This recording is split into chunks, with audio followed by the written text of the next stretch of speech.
Present. Absent. Absent.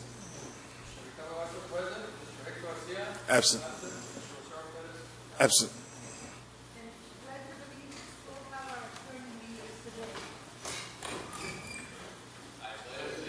To the flag of the United States of America and to the republic for which it stands, one nation, under God, indivisible, with liberty and justice for all.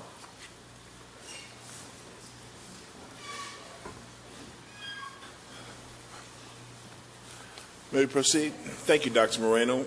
Good evening, members of the board, council, members of the audience.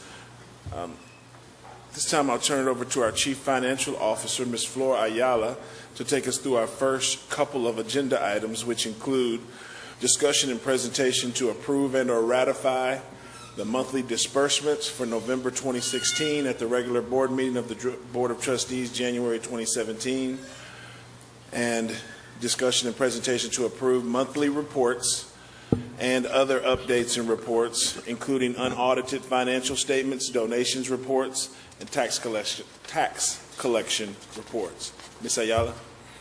Thank you, Dr. Nelson. Good evening, Madam Board President and board members. For item number 1, we are reporting total cash disbursements in the amount of $19.9 million, of which $14.3 million were used for payroll costs, and $5.5 million were used for the payment of goods and services. For item 2, we have the highlights of unaudited financial statements, and this is as of November 30th, 2016.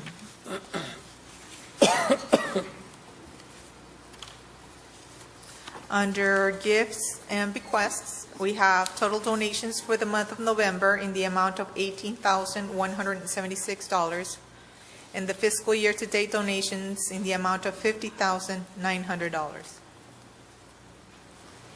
Next, we have our revenues on the month-to-month report. For the month of November, we are reporting $23.1 million, which is 19% or $3.6 million more when compared to November 2015. And in the year-to-date amount, we have $77.2 million, which is 7% or $4.8 million more when compared to the same period last year.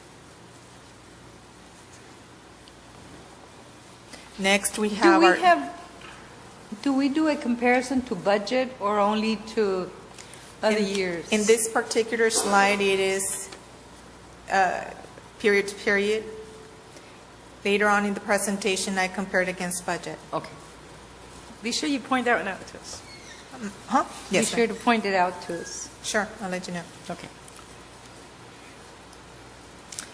In the tax collection summary, the September to November collections were recorded at $16.4 million, which is 57% of the budgeted amount of $28.7 million. The October to November collections were recorded in the amount of $16.6 million, which is 56.68% of the adjusted opening levy of $29.3 million. And that is running a little behind, right? Not at this point in time. We're a little bit ahead when compared to last year. So which number tells us we're better? For us, 57 it's or against the 58? budget. Yeah, us is against the budget. So, Okay, right there you've got 57%, and last year we had 58. The open that's right. to budget. So, And the bottom you have, to the levy, you have 56% this year, and last year was 58. So which number is better this year? in this particular period, we did change the way we collect, but in December, you're going to notice that it was a very, very good, it will have a year-to-date collection rate that is higher than last year. But in this year, there was a change in procedures, right, Mr. Sanchez? And I bring that up because I've noticed in the CAFR that the delinquent taxes is increasing and increasing and increasing. And I really think we need to focus on that. we don't help people by not pushing to collect. We hurt them because eventually they owe so much that they lose their properties. Yes, we will work into that. We will get together with our attorney to ensure that our collections get higher on delinquent taxes. Well, Yes. it's just, I don't, specifically when you said that the amount of the taxes is going up, Of what's unpaid. I don't, the last number I checked, and I wasn't prepared to bring here today, but I mean, I think like the opening levy is going down. So like the opening levy of the delinquent taxes this past year was, and don't hold me to these numbers, but I think it was like 3.3 million or 3.2 million. The year before it was 3.3 million. And if you go back, 5, 6, 7 years, it was up at 4.2 million or something I think like I'm that. making So- reference to the CAFR, so if... So yeah, I'd have to check that So if you look report. at that... Let me look at that. That statement in the CAFR, I'll figure that See out. if- I'll look at that. I will forward you Correct. that schedule, Sure. Mr. Casey. Okay. Yeah. Again, Dr. Moreno, for the next month, you're going to see a huge dollar increase of $630,000, which the change in procedure, it's causing this Oh, I got it. change. okay. Under our expenditures by object, total expenditures were recorded at $16.9 million, which is 3% less when compared to November 15th. And that has to do with the timing of the purchase of certain supplies, mostly in supplies and materials and other operating expenditures and capital outlay. And then in the fiscal year to date, total expenditures 53.5, which is less when compared to November 15 of last year. Almost about the same, $57,000 less. Here we have those same expenditures, but we have by function. We spend 63% of total expenditures in direct instructional services, followed by plant maintenance and operations in the amount of $5.3 million, or 9.98%. Under other operating... I'm sorry, I'm sorry I didn't ask you a question on this earlier. On a lot of these breakdowns that you're doing in terms of, let's say, plant maintenance and operations, this represents only cost of operations, or does this include payroll and everything along Yes. with it? A complete package of All all the costs. expenditures going on in that department? Okay. Right. But they represent only a month. It's not a report on everything we've spent so far. No, Oh, this it's 'cause it is said year to that Just the date. year to date? Yes, this particular slide is year to date. It is year-to-date. Yes, Okay. ma'am. May I proceed? Under other financing sources and uses, we transferred out $717,000, which is $140,000 less when compared to the same period last year. In this slide, we have the administrative cost ratio, the standard being 11.05%. The amended budget contains an 8.31%. The fiscal year-to-date amount is at 6.44%. Now, Dr. Moreno, this is where I compare the actual amounts against the budget. For instance, under the revenues, we recorded 77.2%, which is 37% of the amended budget. The time lapsed right now, as of November, is 25%. In the expenditures category, we incurred expenditures of $53.5 million, followed by $3.7 million in encumbrances. If we sum those two amounts, it represents 28% of the amended budget of $201.3 million. So 28% on the expenditure at 25% of the time. Yes, And but please, 37% of the revenues at 25% of the time. yes, but you have to look at the encumbrances Right. because those are just obligations at this point in time, yet we are considering it part of the formula. But we are within, I think we're at 26% of actual expenditures, which is a point above.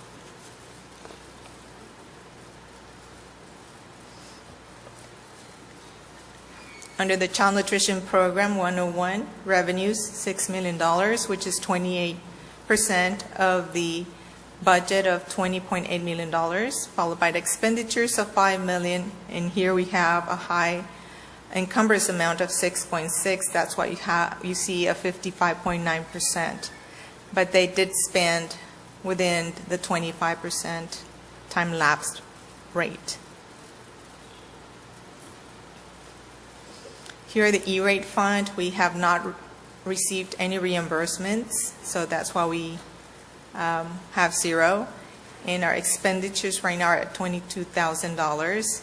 We have a large encumbrance amount of $704,000. Have we submitted for any reimbursements? Depends. Is the cycle open? We don't submit. Not yet. So, yeah. Well, depends if the Good evening, Dr. Moreno, Dr. Nelson.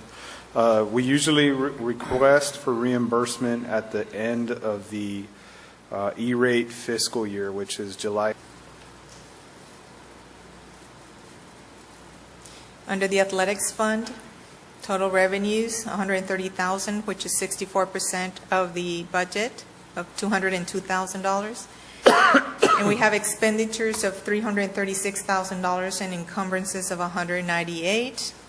The expenditure rate, 36.27%, a little bit higher, and that's due to the encumbrance amount as well. Our debt service fund, we have received $25.9 million, which is 95% of the budgeted amount of $27.2. And the only expenditures we have right now is $1,500 because we have not issued any debt service payments yet at this point in time. Next, we have the special revenue funds, and this we do have the Director of Federal Programs here. Do you have any questions? No.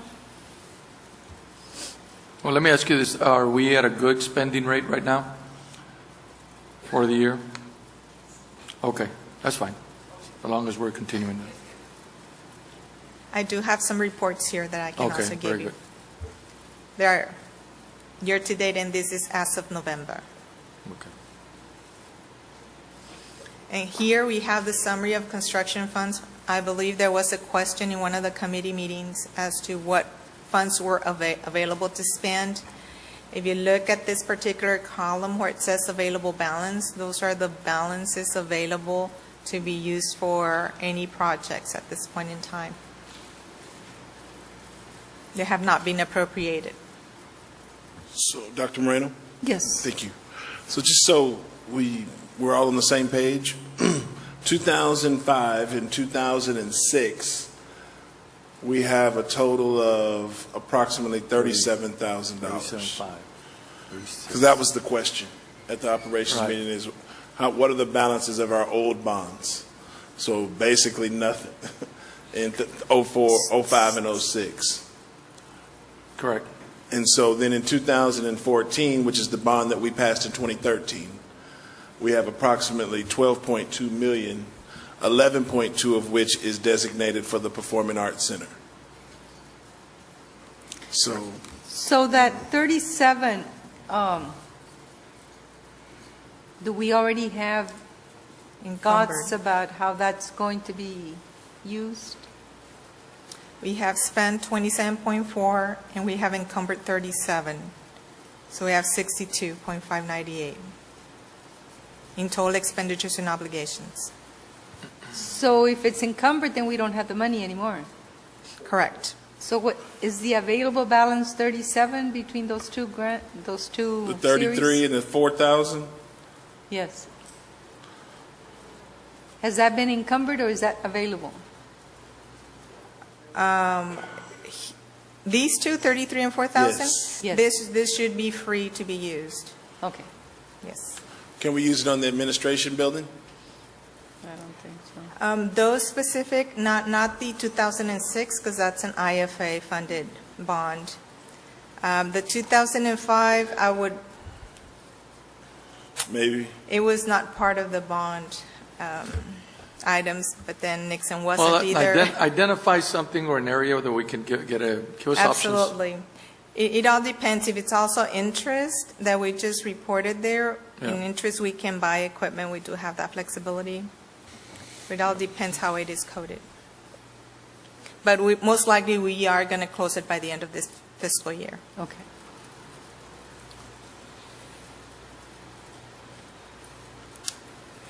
Okay. May I proceed, Madam Board President? Yes. Item 3, discussion and presentation on the following budget amendments. BA 1617-12, discussion and presentation to approve the general operating fund budget amendment in the amount of $24,886 as a result of transfers between functional expenditure categories. 3B, BA number 1617-13, discussion and presentation to approve the general operating fund budget amendment in the amount of $16,693 as a result of transfers between functional expenditure categories from the Board of Trustees discretionary funds. Item 4, discussion and presentation to approve and award the following bids, proposals, quotations, and contracts. Item 4A, this is a renewal, U.S. Communities Government Purchasing Alliance, number 4400006644. This is for software and licenses. The Evaluation Committee recommends renewal of the contract to Insight Public Sector for an estimated amount of $158,647.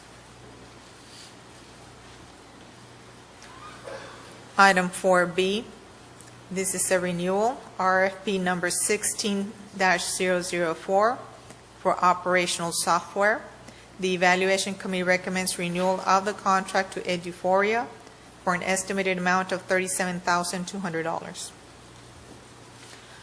Item 4C, Department of Information Services, co-op vendor number DIR-TSO-2538 and 2542, and U.S. Communities Government Purchasing Alliance number 4400006644.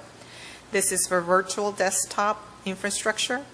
The Evaluation Committee recommends awarding a contract to Insight Public Sector for an estimated amount of $2,870,987. Item 4D, Region 2 Goodbye Cooperative number 16176E000. This is for instructional materials and staff development.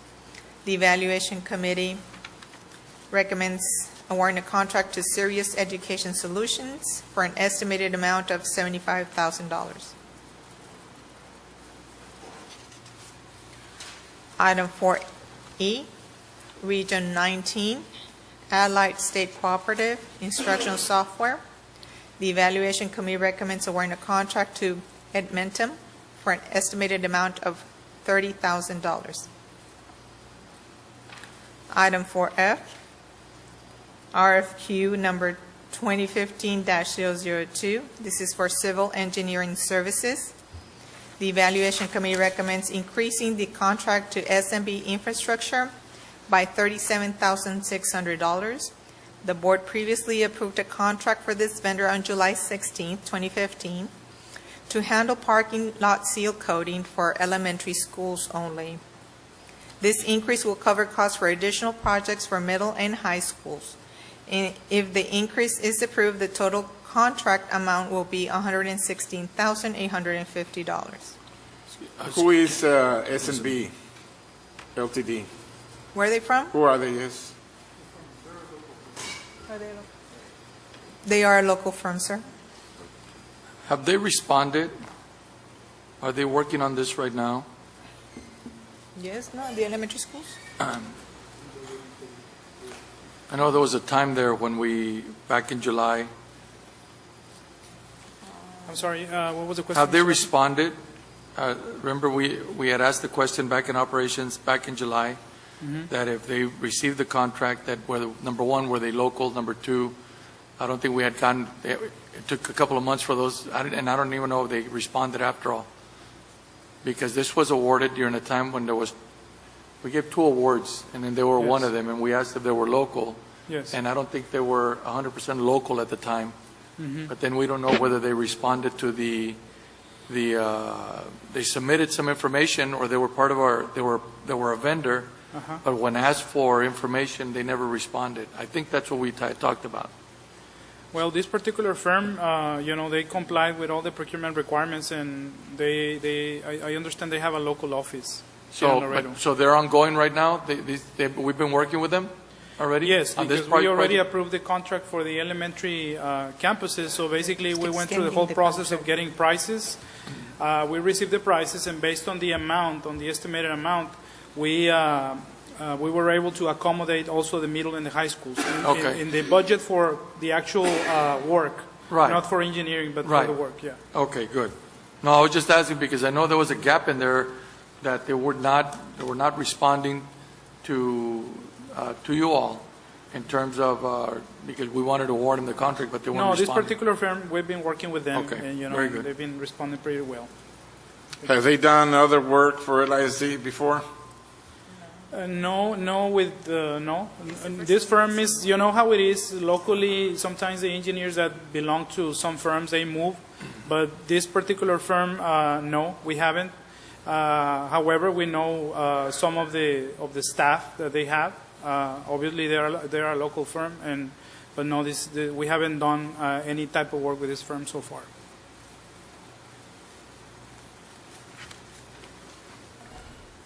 Any other comments or questions regarding our bids? If not, may we proceed to tax refunds? Dr. So Nelson? did we finish?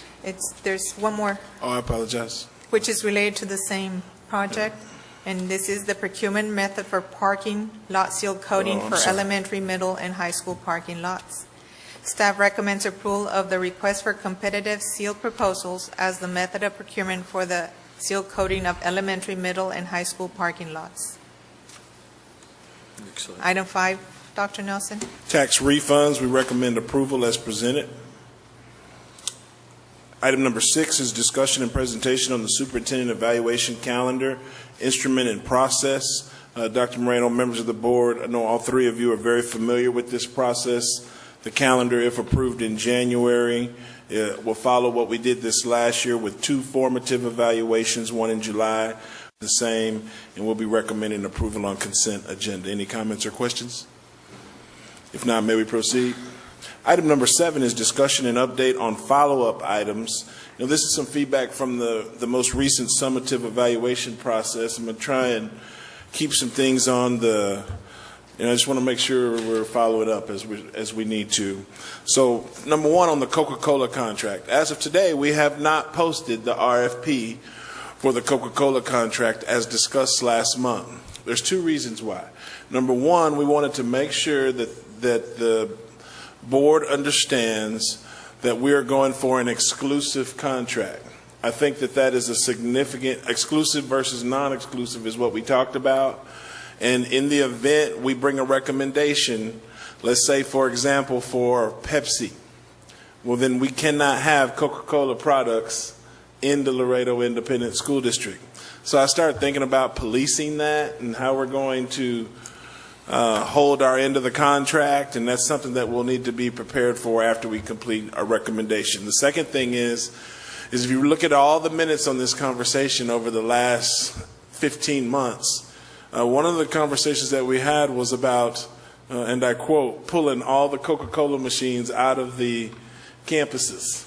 It was not voted on by the board, and actually if you listen to all of the minutes where I think were ours, I wanted the board to know the reason we have not pulled the Coca-Cola machines is 2 reasons. Number 1, we still are receiving, our campuses are receiving funds from those Coca-Cola machines to the tune this last year of $30,000, which is the smallest amount we've ever had, but we just want you to know we are using it. And then secondly, if for some reason, I think it's premature to pull them. After we complete the RFP process, bring a recommendation to the board. If the board takes action, if it's a different company, then we'll pull them, obviously, the next day. So I just want you to know there still will be Coca-Cola machines at the Jesus Martinez Performing Arts Center, at our campuses, but only until we complete this RFP, which I believe we'll be able to bring a recommendation in February. Dr. Nelson, Yes, I ma'am. reviewed, not in complete detail, but I did review the RFP as it's currently written. Yes, ma'am. And I found some things that are not aligned. Okay. You know, I really think somebody needs to look at these and check Make for sure. that. I'll give you the one I remember because I couldn't find my paper to bring with me. But the one I remember is, we say that we're looking at one of three types of contracts. 3-year, and one was a 5-year, 3-year with renewal, or 3-year without renewal, and a 5-year or something similar to that. Yes, ma'am. But then we turn it around and we ask them to price the product in under 5 different term contracts. Not 3, but 5. That itself is not aligned. I have a question about no sports drinks. Is that what we have? Well, I'm thinking about our child nutrition policies. Well, I'm not taking a position for or against. I'm We need just to saying, double-check that. is that what the contracts, what the RFP says, is that what What we we're want. expecting to have? Because we can't ask, award a contract based on juice, and then everybody's got Cokes all over the place, and that was not the terms RFP. of the contract. So I really think that more attention needs to be placed on what the actual RFP says. Yes, ma'am. We'll definitely Having take a look. said that, I'll say the same thing about the others, that I think that writing those RFPs is a very, very important piece of all this. Right. And I don't know who's responsible for it, but, Need training. Yes. well, Well, can I say? Yes. Can we then agree that we should really have a standardized way of asking, when asking for RFPs, that at the very minimum, that the process or the RFP be as detailed as possible according to the industry we're asking for? For instance, are we going to be asking on the RFP for and we shouldn't call it the Coca-Cola contract, we should be calling it the soft drink or the, That's true. contract. Very true. Should we be saying the non-sugar beverages contract? And the reason for the non-sugar in there is because I think this is what started it all back in 2012, that we didn't want any sugar, no more sugary items. even that says no sugar. Yeah. But is there any drink that doesn't have sugar? Water. Bottled Water. water. Well, no, So we're not asking just for water contract. no, but Right. non-sugar would be then that you have a substitute, which would be Stevia. or something. sugar-free, which would be. Well, it what's says no diet stuff, that I remember. Yeah. It clearly says they don't want anything diet. I think somebody needs to make sure that what it says is exactly Yeah, What so we that's what I'm want. saying. So What we is that, wanna live that, with. that we can agree that it can be as detailed as possible when we ask these people, because I think when we leave vagueness in there and they put the bare minimum information, we tend, I guess with human nature would say that we tend to go, let's say, with the lowest figure that's out there. But the attention is in the details, or it's in the details, or they say in the pudding. Right there is where we're going to be able to find out, well, they didn't say this, they didn't specifically say this, they didn't specifically say this. And I think that when people are bidding, they're going to find a way around it. They're going to find the angle around all these things. Yes, sir. So the energy and the roofing and all that kind of stuff, well, if we don't specify in the roofing, well, we want a 25-year warranty on whatever you do up there. If it's going to be a patch job, then we at least want 2 years, if we're going to have and so those type of deals, those are the minimal amount of things to ask. But if you really go to the roofing part, that if we don't specify, what kind of roofing material we're looking for, then we're asking for trouble. The other that I sir. found that I thought needed work was the insurance piece. So what kind of insurance were we asking for? On the soft drink contract? Or Yes, the that's the one we beverage? got a chance to see, right. Yes, okay. So it wasn't really, I'm not sure that it was clear. But still, is it No, I will take a look liability? at it Is it tomorrow. Is it workers' comp? Or what kind of insurance were we looking for? It's good feedback. So that's where we're at with that. We're going to clean that up and hopefully really But have somebody that's willing to sign that it's this is aligned. what we want, That, right. that whatever we're saying it consistently throughout the RFP, Oh. that we don't say something in page 1 and something different in page 3 or 4. Yes, ma'am. It's actually a good segue, if I may, to retail energy. I apologize for the typo. It's my fault. But on the retail energy contract, as you know, this board has asked the general counsel for the district to coordinate a review. I'm proud to say that I've had a chance to work with him, and he's worked on it over the holidays and been putting, I'm sure we're going to get a bill for it, but he's logged lots of hours for it, and I feel real good about the process.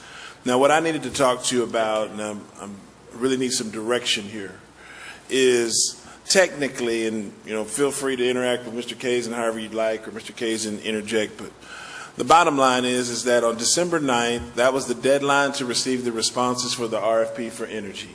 We received 13 responses, and they were the whole gamut of people and companies and self-proclaimed experts on energy, and Mr. Kazin has taken those responses, and in his update with me prior to Christmas Day, he informed me that technically none of the responses, as Mr. Garza just eloquently put it, but either because of how we wrote the RFP or for whatever reason, technically none of the 13 responses met what we asked for.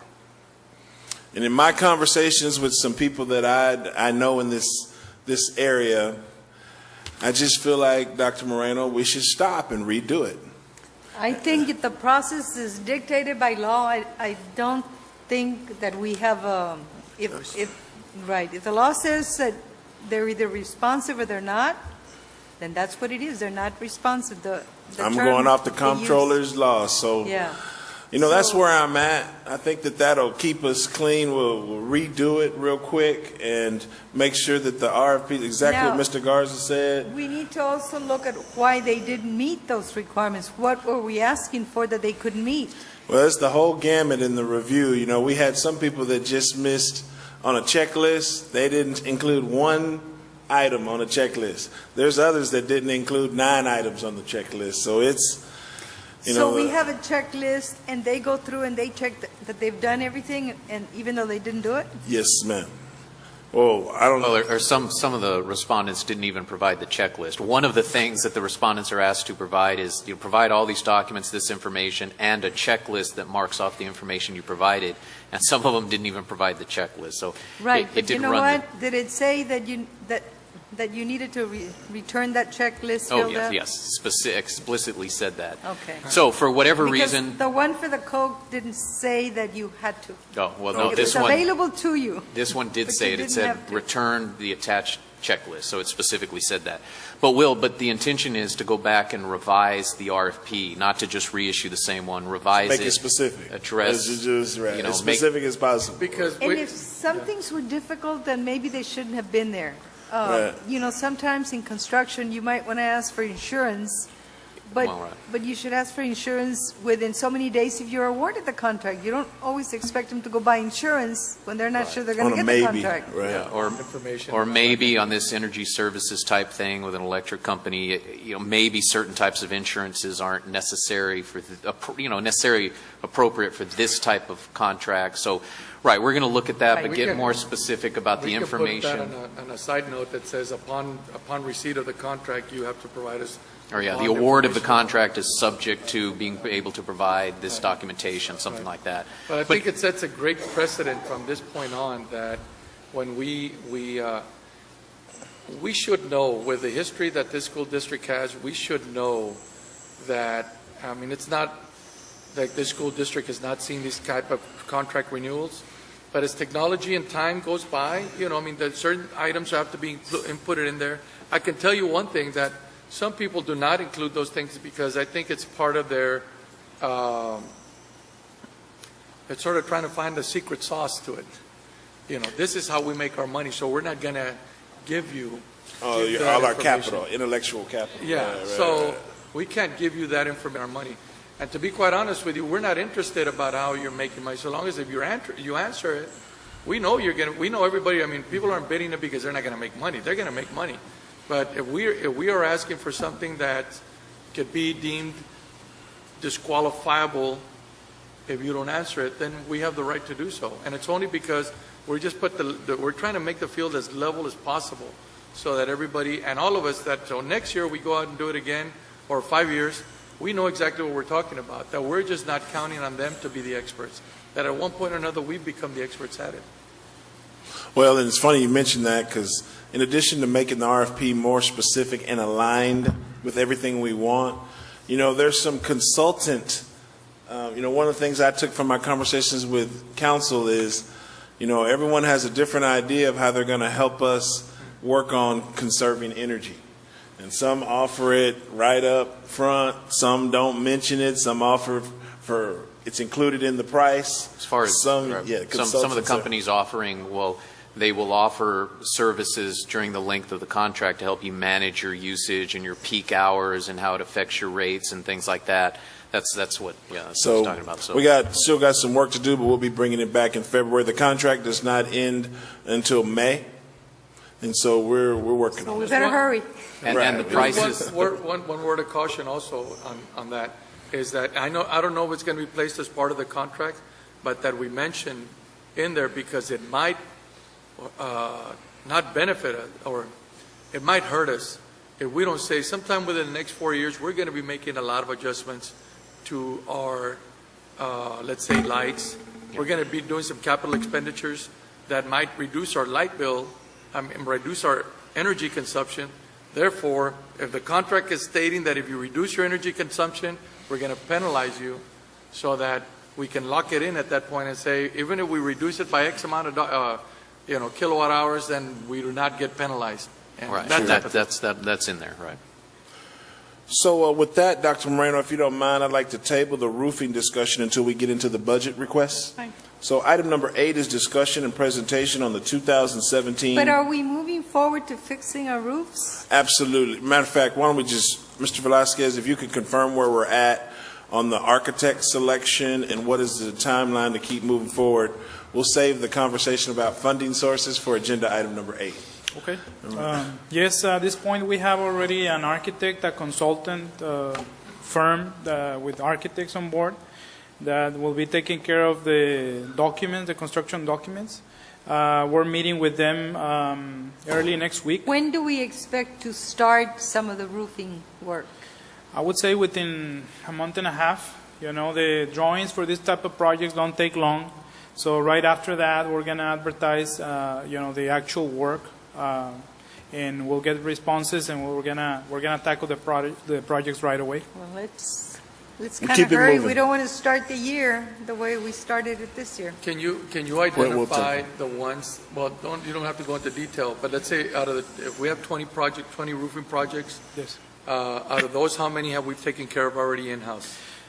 With the amount that we have available, that is close to $350,000, we're taking care of Cigarroa Complex. We're taking care of some issues at Dovalina. We're taking care of Cigarroa Middle as well. And I want to say that we also included Martin High School. That's the first phase of the scope of work. Right. And then eventually we will continue with the rest. And one more question Sure. behind that. Is there any possibility of, since you've already identified the problems in some of the other schools that are going to require an architect and consultants and roofing. Given that we can't plan for Mother Nature's work, can we expect further damage that would put more liability on us if we don't fix it immediately? Is up today. In other words, did you do something temporarily in there so that it won't further the problem, that Yes. we don't have to shut down a school because of... Yes. Well, the three problematic schools right now that we have when it comes to water leaks are the two Cigarroas and also Dovalina, and I know that our maintenance department have done a lot of work in there to minimize those situations, and I think at this point in time we're in good shape. That will give us the time to take care of the project the way it's supposed to be.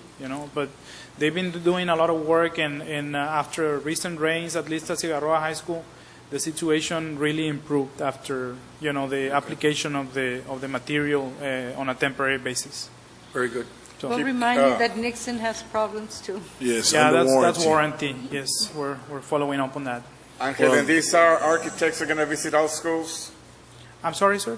These architects are going to visit all schools to see if they need work? Oh, yes. We already identified like the areas, and they're going to be visiting everything. So eventually, as the monies become available, we're going to continue. But that is part of their contract to assess, and they are experts in roofing. So I don't have any doubt that we're going to be receiving a very good report on every single campus. Martin High School is also having problems. Yeah, that's on phase 1. We included Martin High School there. Job. So with that, if I may, Dr. Moreno, item number 8 is discussion and presentation on the 2017-2018 budget requests. Members of the board, we've prepared a document that should look familiar to you because this is really a framework for how we've done our budget requests for the last several years. It's a little premature, I'll admit, but we're trying to be proactive in our planning and allow the board an opportunity to discuss, remove, add. I don't have to read all of them to you, but as we start thinking of senior level leadership budget item requests, number one, we start thinking about our health insurance. And we'd anticipate, not understanding what's going to happen with the Affordable Health Care Act and some of those, but we're anticipating an increase in health insurance costs. All large organizations are. We don't have that number yet, but that's something we're thinking for. Obviously, the board may or may not take action on salary increases, but we're, for the last several years, we've been considering that as we bring recommendations. Obviously, our Office of Human Resources is coordinating a reclassification process. That could be zero. I don't anticipate that. Last year was, I believe, a couple of $100,000 total. And so, when you're going looking at 3,900 employees, we'll see where that ends.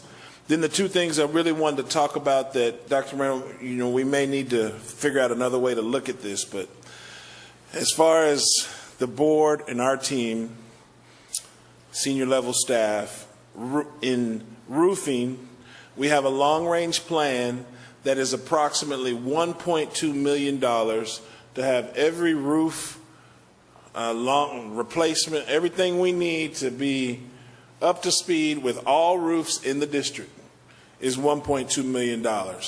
We're not suggesting fund that. We were thinking maybe a 3-year plan. I don't know. Those are our recommendations, but we just put on here roofing long-range plan because we just want to discuss it.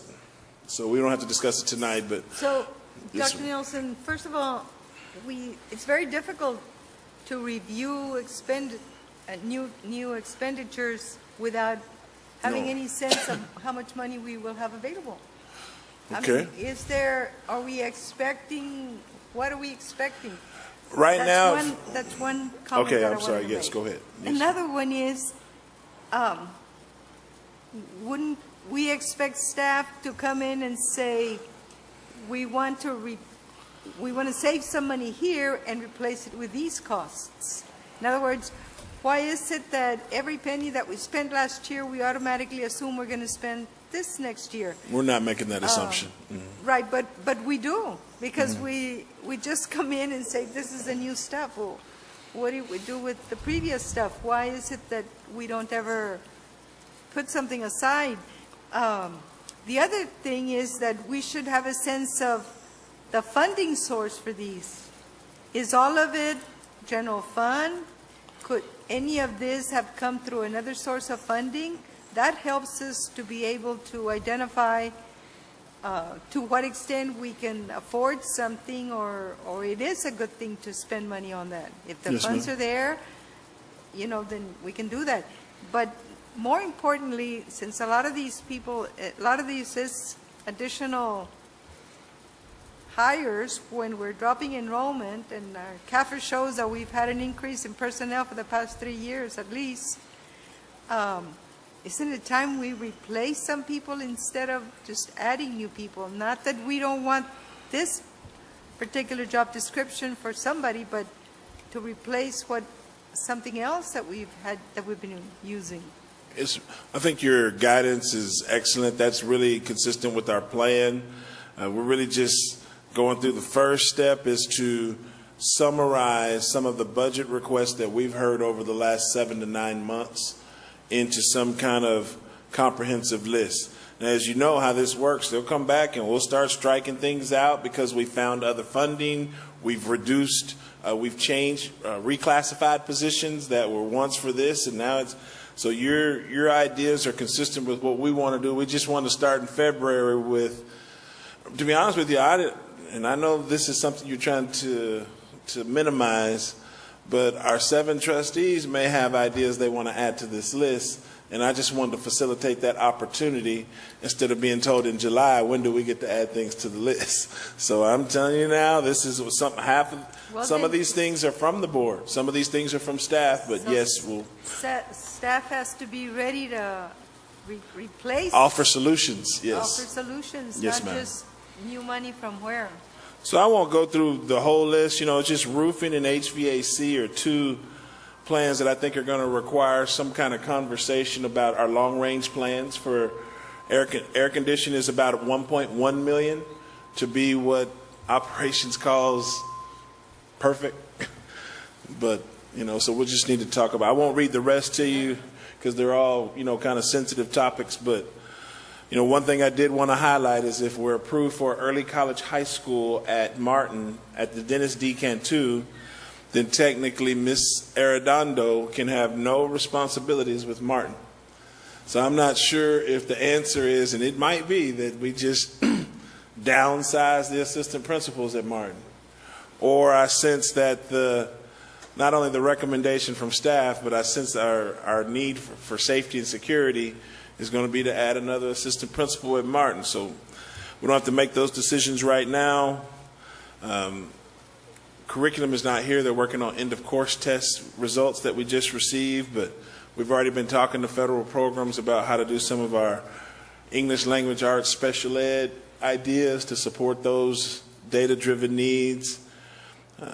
Truancy and police. For instance, that special ed dean, is that funded through special ed funds? Well, we actually wanted a math and an ELA, Well, and we. First of all, it's until we look at who's doing the teaching, it's not going to do us any good to have a dean. Central office, right? Okay, So- and that. I've understand your kinda point. said that before, but it doesn't happen. Nothing. Well, and the reason we didn't put math on here is because we actually already through a different funding source, we were able to identify. I think we can take some of those supervisors that have been Some of those- shifted in there, and they could be our deans. Well said. Well taken. Point well taken. Let So- me ask you a question on Yes, that sir. also, because that's what I really was, when I saw this, I said, I don't know whether we've tapped, only because we don't know the full spectrum of how we can use federal funds all the time.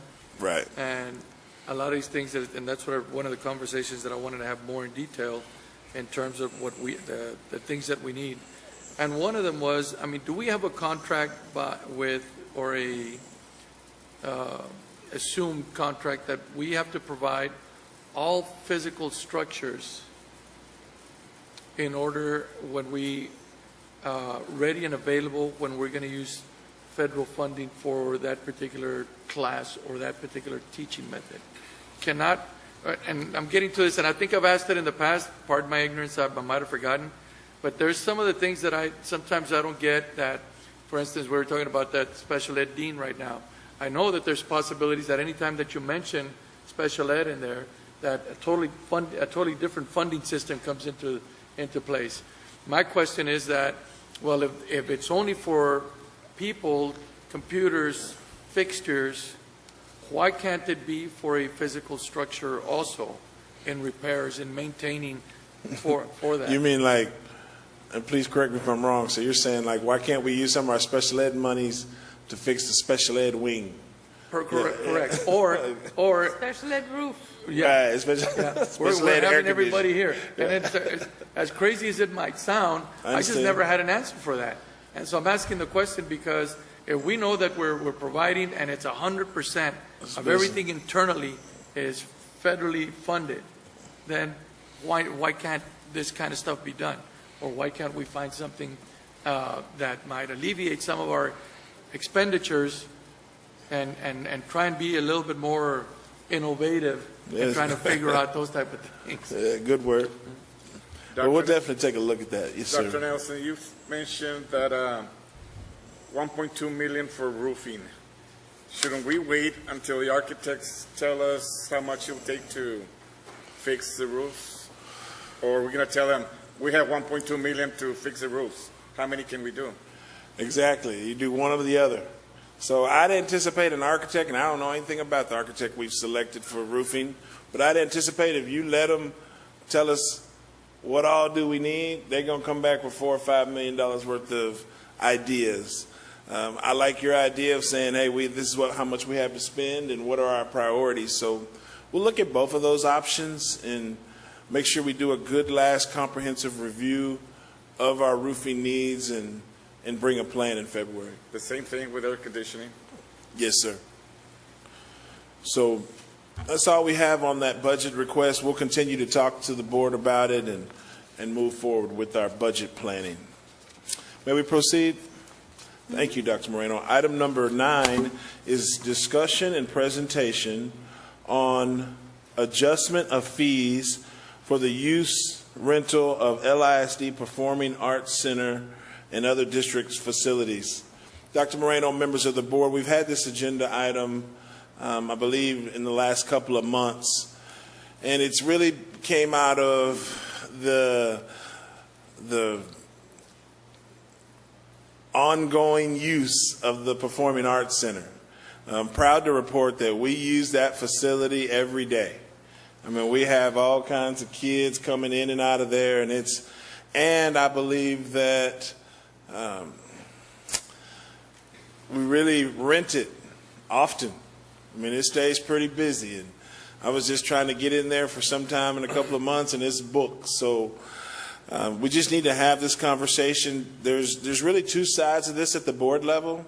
I have board members not here tonight, but I would like to advocate on their behalf that they're really following a City of Laredo model. And so for them, if we rent out like for a comedy show or a singer, or I don't know, we have certain rates. And to be honest with you, we've recently followed the city model and allowed for alcohol in there. I have other trustees who can speak for themselves here tonight that are opposed to that and feel like that smell and that liability that comes with having alcohol in a performing arts center really downgrades the experience for students that are in there weekly. So, we need to get some clarification on this because we can rent it out however this board directs us. And we get calls every day. The other issue that we need some discussion and direction on is if you really investigate it as our Performing Arts Center staff has done, you'll see that we currently are the lowest prices in town. And it's done something with the industry, with the market of people who are renting facilities that I believe we might want to adjust our fees upward.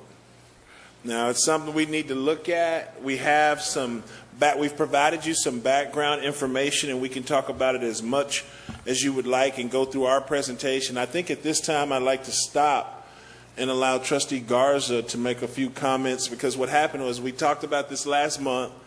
Respectfully, I don't think Mr. Garza was here. And so he's one of the main ones who's got this reason, and he has this on the agenda for next week for action. So that's why we're here. Mr. Garza, would you like to make any introductory comment? It's come to my attention that, well, let me start this other way. We started this project 4 years ago, and we were excited about it. We wanted to continue to have the same traditions that the city of Laredo had. And one of my concerns that I had, and some of the contracts that were existing with the city, we wanted to comply with them and continue, because it does remain the center of the city, and it's a gathering place for the public. Okay, but having said that, one of the cautions that we talked about back then is that we are not the city of Laredo. We can't absorb some of the costs that are out there. We are not in the business of doing this. So I kind of remain skeptical as to what we were doing with it. And the biggest part of it was the liability aspect of not having the expertise to be in that position. So in doing so, the history behind this is that we decided as a board that we were going to only allow nonprofits to have usage of the ballroom and the auditorium. And if there was going to be liquor sold, well, then a bond or a temporary liquor or whoever's catering would bring their own liquor licensing to it.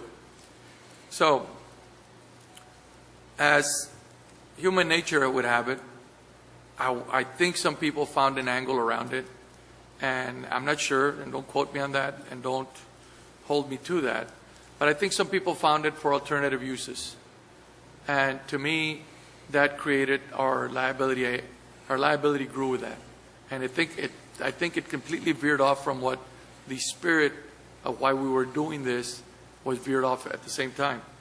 So, having said that, the auditorium, in some cases, liquor was sold in that place.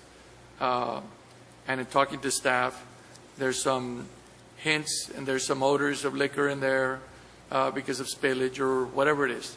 So, that's one aspect of it, that the kids are going to go in there and it might not smell appropriate in there for them. That's number one. But this is the biggest part for me.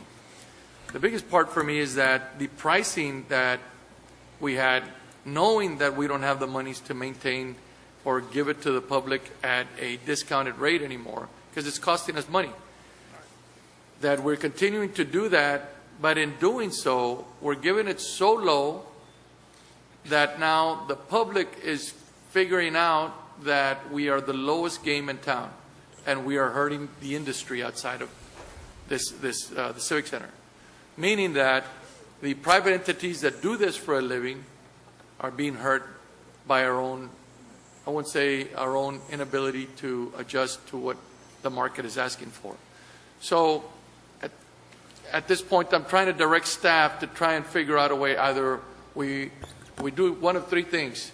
We increase our rates to be commensurate with the public and with the industry, or higher. We totally eliminate the public use of it for right now, because we're going to go into construction anyway.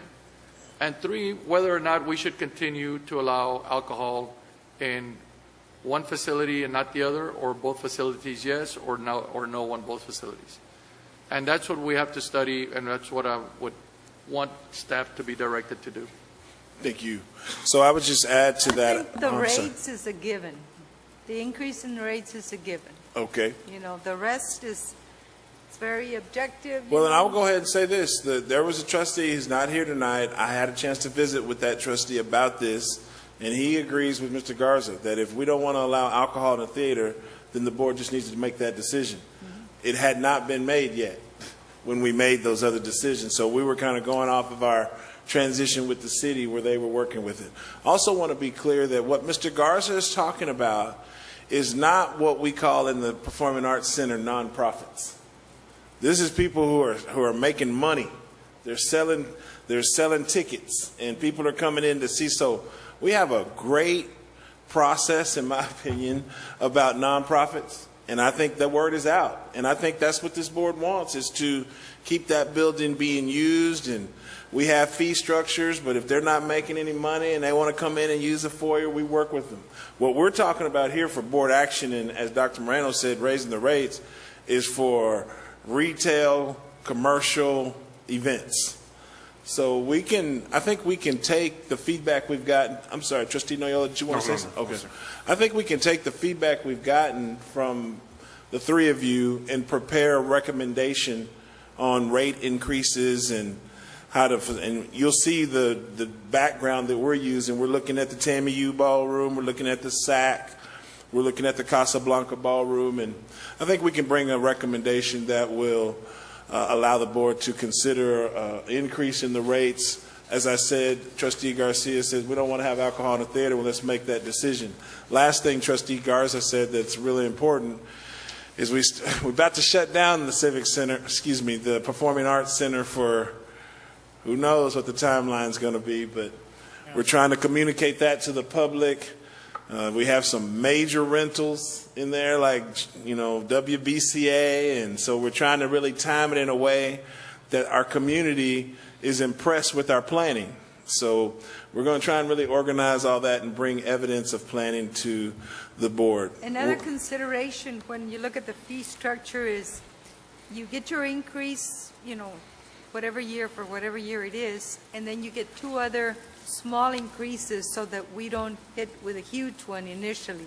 We allow people to grow into it. I like that idea. But, one, and then just continue the next 2 years with two small ones. Phase it in. Mm-hmm. Phase them in. Only because we have standing relationships there that were carried over from the city, and we don't want them to absorb any additional cost. But the biggest concern was the fact that, and rightfully so, the market bears. The market determines where everything is going, but then if the industry is suffering because of us, I don't want to be part of that. I want us to be competitive in that aspect. We might not be able to, because there's some things that maybe the private industry is not available in terms of seating capacities and things like that. They might just need a little bit above. But I'd like to congratulate you and staff over there. You're doing a excellent job with what we have. And considering the kind of usage that I'd venture to say this, that since we took it over from the city, I think the usage has tripled up because we've been using everything that sometimes they weren't using. And we've been using it with almost the same amount of staff that the city had to run it for, X amount of days a year that they were using it. So congratulations with that, but I'm trying to protect that. I'm trying to say we might be being inconsiderate towards them and saying, hey, use it as much as you can, and we're working them to death. And not only that, we're working the grounds to death. We're working the facilities to death because we're not having any upkeep on the maintenance and everything that's going to go on in there. But I do want to make sure that the contracts that we have existing with WBCA and everybody else that's involved in there, that we honor those, because I don't want them to go towards an additional cost just because we're going to, or that the communication level has been high so that everybody can know where we stand. Right.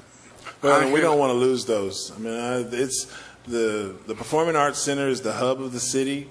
For the record, under the direction of the leadership there, it's become a public relations diamond for us. And we're often receiving compliments about the service, about the communication, about the safety and the security, about how clean it is, and that's one of the reasons why word gets out real fast. So just about every nonprofit in the city knows we want them there, and people that want to have concerts know they can have a sold-out concert with us. So it's an opportunity for us to tighten it up and phase in tighter policies and procedures that will continue to make it the hub of the city as it's been for many, many decades. I have a question. Well, first, Vanessa, congratulations. Keep up the good work. Angel, custodians, when we lease the facilities, do we pay them extra for working that evening before and after? Yes. Well, actually, who pays for that? In the contract, there's a stipulation for custodial help. Yes, for custodians and also for police officers and security guards, depending on the situation. But we have fees. And actually, another component of this particular agenda item is also to revise those fees that we charge to those entities But renting the those gyms. custodians get paid for that evening, right? Yes, yes, they do. They do. It's extra, right? It's time and a half. If they worked already for 40 hours, it's time and a half. If they are on flex schedule, I don't depending on think the so campus. because from the complaints that I get from the custodial help, it's a lot of work. I mean, those tables are heavy, 50 pounds, and we're burning out these employees, and they get they work 40 hours, and if they're going to work on a Saturday or Friday night, I mean, they don't work during the week. That is not fair. You're talking about the Civic Center facilities. Center, the, yes. Performing Arts Center. Yeah, they are on a flex schedule. So we'll take a look at that. I mean, That is sounds not like fair. sounds like our police department. You know, if the choice is flex or pay them overtime, I understand what the employee is going to prefer. But we have Fair Labor Standards Act laws that we have to follow, and we've tried to follow them, and that's why we flex so much of it. But we can look at it. We're not, as you saw in the budget request, I personally like flexing police officers as well until it's time for us to have an event or something pops off. And so that's why we've added overtime here. And I think we charge people, so we can just charge, we could incur that cost, and if it's going to be overtime and a half, well, then people have to pay more. And that's what we do for other facilities. I was talking about gyms and other of our buildings. So we charge for the specific hours that we're going to rent it, and we collect the monies, and then we pay our custodians. I think we have to keep them happy and pay them for the extra work that they're doing. We'll look at that. Yes, sir. I like that. May we proceed? We'll bring that back after we've had a chance to make some recommendations on our increases.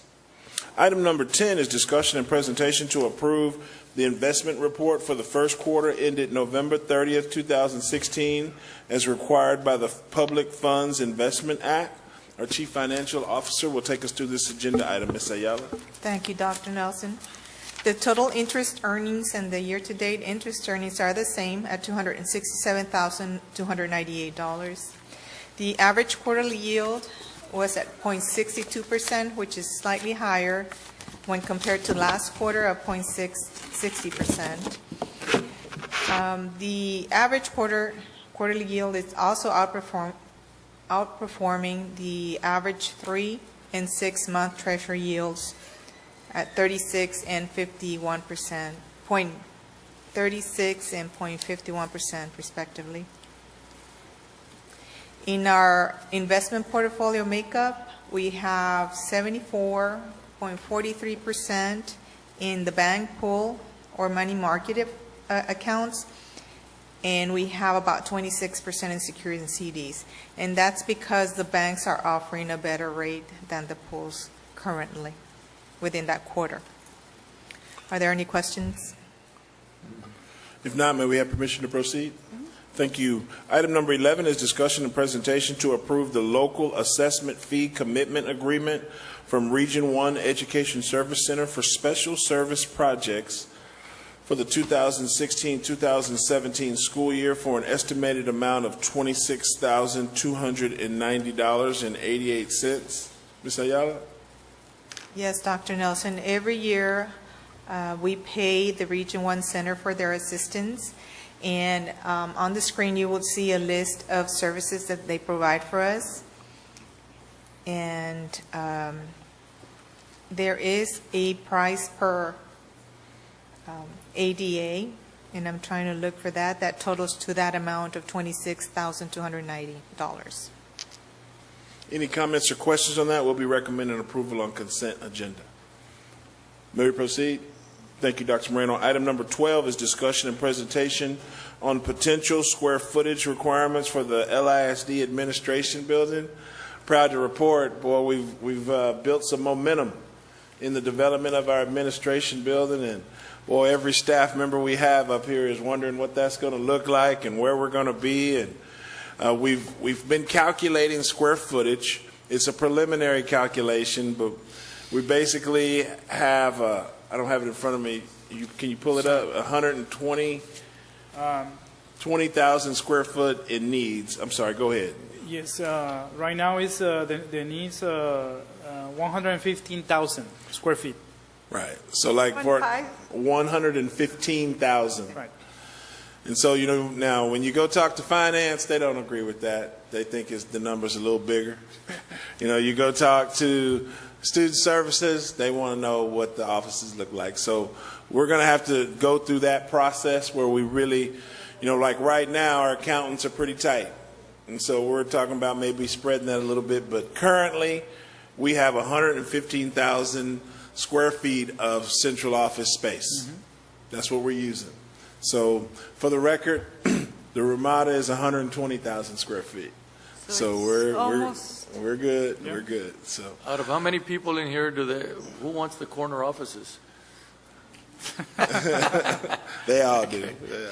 They all want to be on the 14th floor. They all want to be in the corner. So we'll work that out. That's a follow-up from our closed session, and we'll have another closed session item on real estate.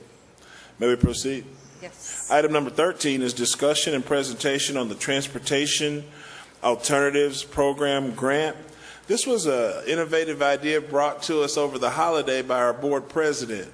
And in the Laredo metropolitan area, we have an opportunity to go for I forgot what it's called, but it's a matching It's a reimbursement program. reimbursement program that will allow us to do some innovative security ideas, including sidewalks, fences, lighting, speed reduction. And so we've been calculating all the ideas we think we can include in this grant proposal.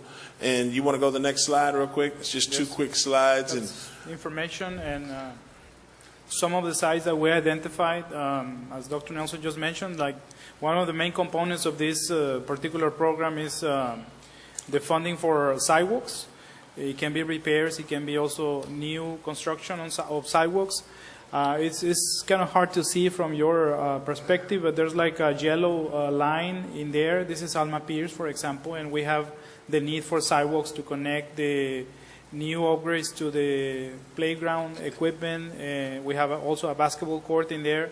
So that sidewalk would connect that area with the main building. We have also Line-Decker Elementary, the connection, you see the yellow line in there, the connection in the back of the campus. That's the only way. Very quickly, some repairs at Martin High School. The sidewalk is broken on that section in red. And we're proposing also to include that in the project. A little one right there at Ryan Elementary, connecting basketball courts with the main building.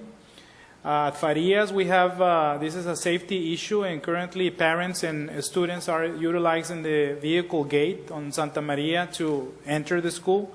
So we're proposing a new sidewalk and a new pedestrian gate to connect to the main building. And we have some other couple of things. Actually, we found way more than this. We feel that these are one of the critical ones that we can include. Now, isn't there a push that this would encourage people to walk more instead of driving Transport, yeah. Yes. to school? It's basically, the concept is just to provide that connection to allow more people to walk or to utilize bicycles. So projects like bicycle stands are also part of this program. Anything that encourages people to So walk. it's due next week? Is that Yes. Is due next week. We'll be in right? compliance. What happened to Milton? Milton, we have Milton in there. No, it's not on there, bro. I already looked for it. Well, my bad, but we found something. It will be by next Thursday. Don't worry No, about it. That was the original recommendation. That's the main. We got you. There's two areas at Milton.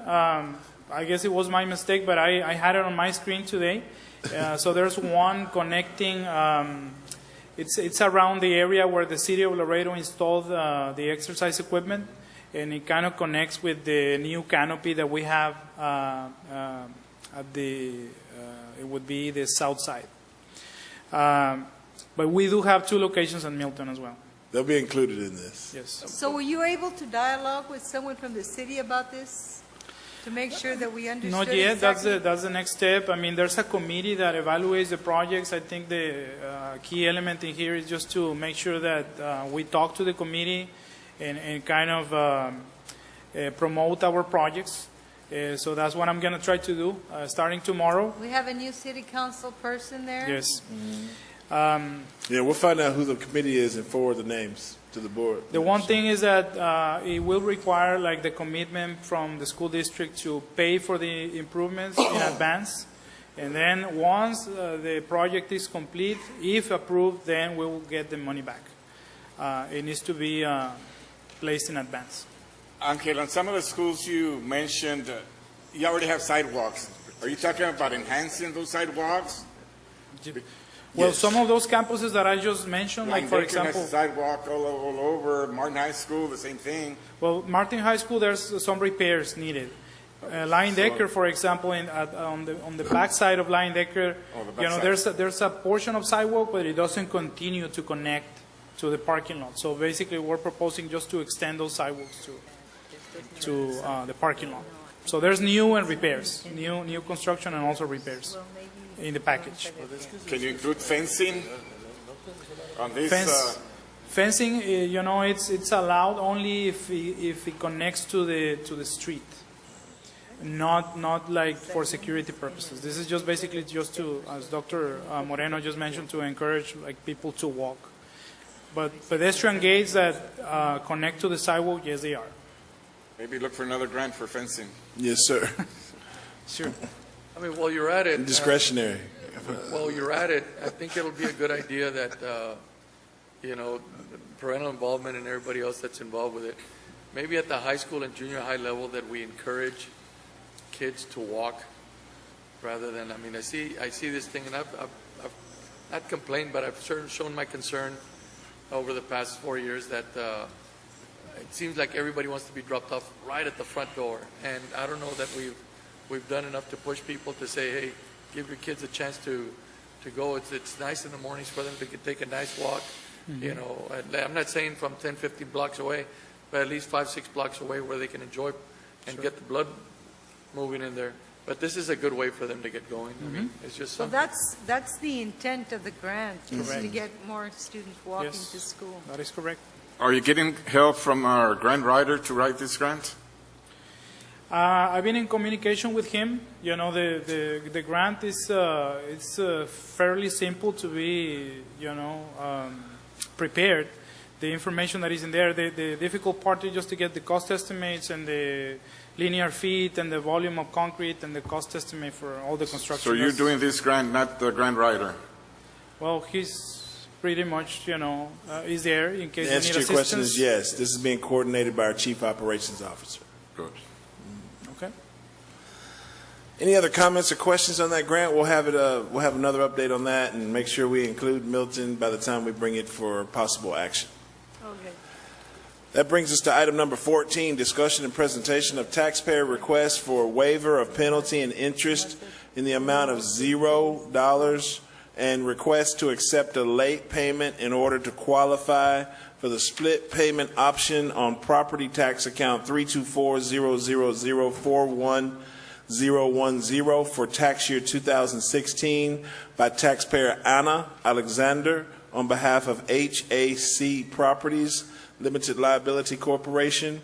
Dr. Moreno, members of the board, this is a taxpayer request that is really, she is claiming that she made an error, a human error, that she didn't interpret some information she received from our tax office correctly on timelines. And technically, for us to even consider it, we would have to have board action. We recommend approval just because the taxpayer is contrite, and it really is just allowing her the option to participate in the split payment option, which she missed by misunderstanding what exactly was being communicated to her from the tax office. So I'm going to recommend approval. We can discuss it as much as you'd like. Fine. So that brings us to communications and updates. We have our board meeting 1 week from today at 5:30. It is National Board Appreciation Month.